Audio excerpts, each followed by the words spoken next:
So lovely to sit with you all. Yeah, to be here with you all.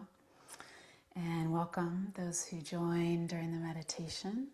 So I'm going to share a few words, expand on what I've already spoken about. So speak of just a little bit of the qualities of metta, which I think I've seen most of you in this space, most of you have heard before. But I also want to bring in the sense of a field of metta, which I find to be quite interesting, that in the Dhamma we talk about the field in a couple of different contexts, one of them being metta and one of them being awareness. And so this kind of idea that there is this field that we can tap into, that we're co-creating, I find very interesting and very alive. And then also this sense of cultivation, bhavana. So this word bhavana is to cultivate, to arouse this quality of the heart. And this is more the active phase. And how this cultivation of metta is at its core both a protection for the heart, for the mind, from the ways that we get caught up, the ways that we get stuck in aversion or overwhelm, divisiveness that's so prevalent in our world today. And also this sense of, so metta as a protection, as a cultivation, and as a practice, as one of the primary practices of samadhi, which in and of itself is a protection practice. So this samadhi, that means to gather, to hold together, to calm, to coalesce. And so I wanted to share a story that I think just one of you has heard about my own kind of realization of tapping into metta in moments when the sense of generating metta didn't feel available, or the sense of receiving metta maybe didn't feel available. And so when in 2018, I went to Dharmagiri, which is the small hermitage in South Africa that Thanissaro Kittisaro founded, at the base of this great mountain. So Dharmagiri means sacred mountain. It's a collection of small buildings in rural KwaZulu-Natal, rural South Africa. And I was sitting, I was there for 5 weeks. I sat a month-long retreat. And of course, deep in the practice, right? A lot of metta practice, a lot of compassion practice, a lot of bhavana, a lot of cultivation, a lot of devotional practice, chanting, bowing, as we know, as we practice here at Sacred Mountain Sangha. But I would have this experience every afternoon. We'd get up quite early to practice early in the morning, and so in the afternoon, after lunch, I would take a nap. And then I would wake up and I would have this very familiar feeling that I kind of knew was a childhood experience of nobody's around. Right? Everybody was napping or doing their own thing. We weren't all practicing together. It was about 30 people maybe on that retreat, 20, 30 people on the retreat. We would have these open afternoons. So we'd practice all through the morning and in the evening, but the afternoon was open space. So I'd wake up and there's just this sense of, I don't quite know what to do, and there's nobody here. And when you're on retreat, there's really nothing to do, right? Of course. And it would be a feeling of being lonely, of being lost. Maybe you've had these experiences yourself. This feeling of, I can't quite find my practice right now. Don't quite feel the practice right now. Feel sort of stuck.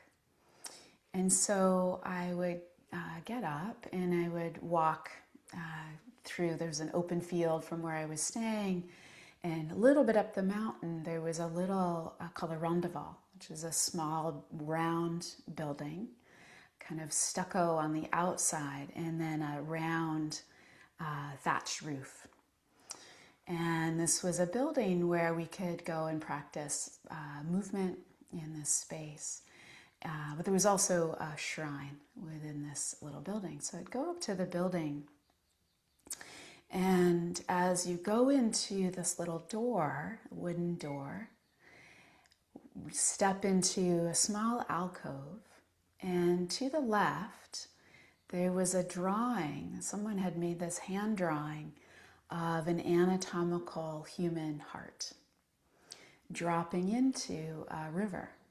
So it was like the heart was like halfway submerged in this river. And the caption at the bottom of the drawing was the Dhamma heart dropping in. And this felt so meaningful for me to see this image of this river, sometimes called an ocean of the Dhamma, the ocean of metta, the ocean of compassion, the ocean of the boundless qualities of the heart. The heart is often likened to an ocean because it is boundless, it is vast. In this one, this depiction, this image, this depiction of a river. In the sense that with the practice, we can just allow for the heart to recognize, oh, this is Dhamma. And in that dropping in, we enter the field. We enter the stream, this lineage of awakening that has been passed on through human kindness. Not because people were getting paid a lot of money to share the Dhamma, not because it was easy, but because there was this movement of the heart to share this treasure. And so every day going and seeing this image, the Dhamma heart dropping in. And then I would go inside this little round room, and there was the altar, big statue of Kuan Yin, and then behind the altar was the ancestors, the Dhamma ancestors. So Ajahn Chah, Neem Karoli Baba, Ramana Maharshi, and Ananda Mahima. These are the ones I remember. I know there's probably other beings there, photographs. And if you've ever seen a picture of Ananda Mahima, she was an Indian saint. She died in the early 1900s, I believe. Awakened incarnation of Durga. Maybe after this session, you Google her. Incredibly compassionate gaze. It's like this essence of metta, of compassion through her gaze. And also if you've ever seen images of Ramana Maharshi, he's known for the glance of mercy, right? Just this very compassionate, he often didn't speak, or maybe he didn't speak at all, but just would look at people with this unconditional, boundless heart. So I would go and look at these images every day. And there would be just the sense that I don't have to make it happen. I don't have to gear up with my phrases. I don't have to, make myself feel better. I don't have to even add anything. I can let just this feeling of not quite feeling right, not quite being in the practice, a little grumpiness, a little aversion, a little bit of lost feeling, let that be held in this lineage, in this stream. Let the Dhamma heart just drop into what is always here and now. And so since then I've really felt into, okay, what is it like to feel that there is a field that we're a part of? When we might have a sense in our practice of doing. It's often what people mention about insight meditation, the Theravadan practice, that there's a lot of doing. There's a lot we could do. And that this can be really powerful to cultivate. It's actually a really important part of the practice. The sense of, yes, I can guide the mind out of the habit streams of aversion, of distraction, of anxiety, of this, ongoing sense of aloneness. I can guide the mind out of that, and I can cultivate. And that there is this vast holding ground of the practice that holds us, that we can recognize that we are a part of.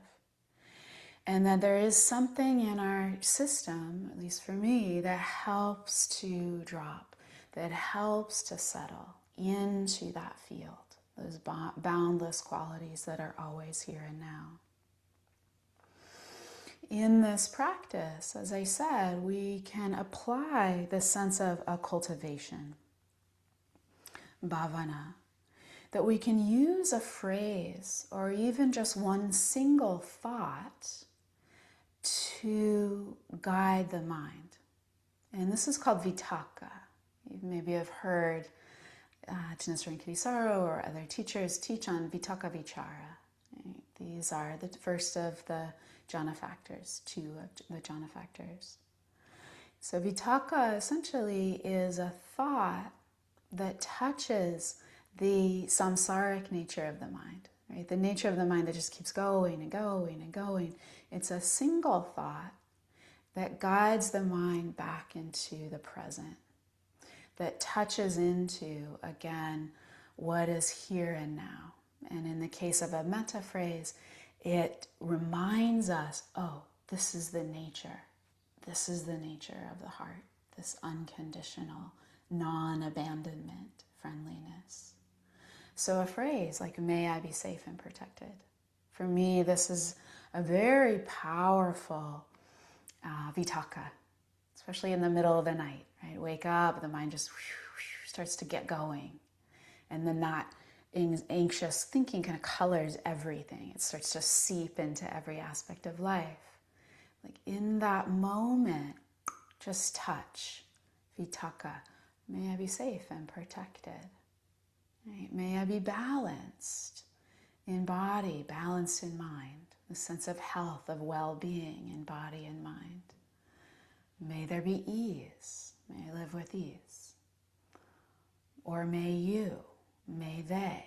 Right? The sense that we can both direct this cultivation inward as well as outward. And again, the other side of vitakka, this guiding the mind, this touching the mind with a single thought, offering the mind a single thought, is balanced with vichara, which means to receive, to connect. So even if we are in a cultivation practice, using the phrases, or using a sense of radiating, active, sending out from the body, from the felt sense, we want to allow ourselves the space also to take in, to receive, to sense in the body, sometimes called somaticize this resource, right? Really feeling like when I practice, I can still see that drawing from the Randava, right? From Dharmagiri, the Dhamma heart dropping in. And for me, that's a resource. That's a way I can receive, feel into. And then that becomes this cycle. So that our practice doesn't take a lot of effort. There is effort, right? That's adhitthana, that's wise effort, that's virya. Definitely we practice with effort. But the effort isn't just that we do, isn't that we have to make it happen, but that we also receive, that we realize that we're in a reciprocal field, a reciprocal Dhamma field. And this is important for our energy. We are living in a very intense, a very difficult time. And so in order to keep showing up, in order to keep feeling, as I shared in the opening quote, in order to feel, we need to be part of something larger. We need to actually somaticize that feeling that we're part of something larger. And we also, in that feeling, we sense ourselves as being held. We sense ourselves as giving and receiving. And we also decentralize ourselves. So this sense of an I practicing, the sense of me, is metta here, is it not here? Is my practice going well? Is it not going well? Am I distracted? Am I, do I feel my boundless heart? In this resting in the field, we decentralize that sense of self. We set that aside and we feel into, oh yeah, it's not so much about me. I'm part of this ocean. I'm part of this river that the Dhamma heart drops into. So just a few words, a few reflections that I wanted to share today as we continue together on this path. And we will have a few minutes, to ask questions, to share any reflections that you might have. But first I'd like to just take a few moments. We'll share a mantra and we'll dedicate the merit of this practice. And we'll just share a mantra that's, I believe, is on page 3 in your chant sheet, but just follow along. I think most of you have heard it. I don't want to switch over to the chant sheet in the moment. We'll just keep staying with this sense of the boundless heart. And this is the chant of Om Mani Padme Hum. Just a reminder of the vastness of the heart, of the responsiveness of the heart, and this embodiment of Kuan Yin. And we'll chant 3 times.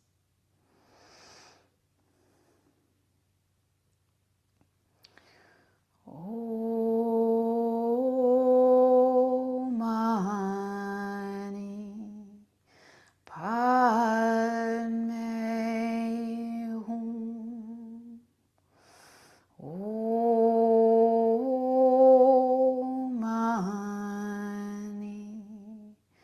Padme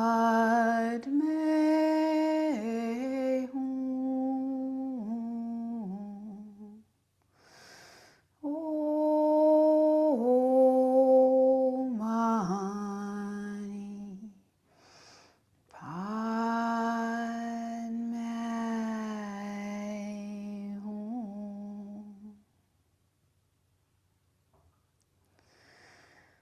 And after allowing for our Dhamma hearts to drop in to the ocean, the river of Mettā, let's dedicate the merit, the goodness of our time together. You might envision a person or a situation, a being that you'd like to send this energy outward to.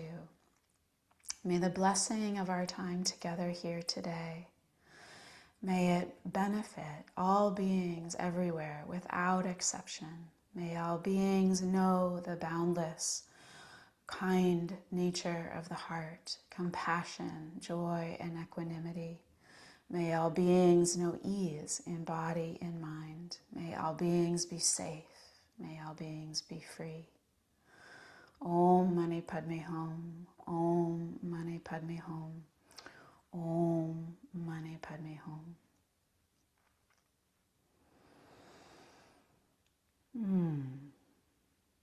So I'm going to go ahead and pause, stop our recording.